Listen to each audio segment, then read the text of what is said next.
The ink on the ballot papers is barely dried, and still the shape of the UK government remains unknown. But the Scottish political map is completely clear, with Labour maintaining their grip on at least 41 out of 58 seats north of the border. All parties were keen to prove they had the Susan Boyle X factor, and a feisty election battle triggered the highest turnout in years. Alex Salmond was the first to draw the battle lines on day one of the campaign, laying down an ambitious aim to his candidates to win the SNP 20 seats in Westminster.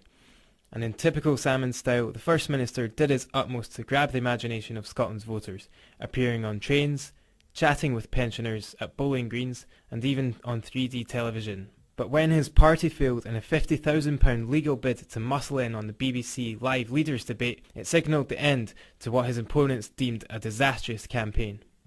Meanwhile, the Tories took to the skies to try and sweep up as many votes as possible, but they too failed to add any new faces to their single Scottish representative in London. And not only did the Lib Dems fail to hammer home any extra seats, they instead lost ground in previously strong majority areas. They had high hopes of turning Edinburgh's 5 regional seats yellow, but ended up holding just one. In a dramatic night at Meadowbank, Labour's Ian Murray was elected MP for Edinburgh South by just 316 votes after a recount which ended just before 5 AM.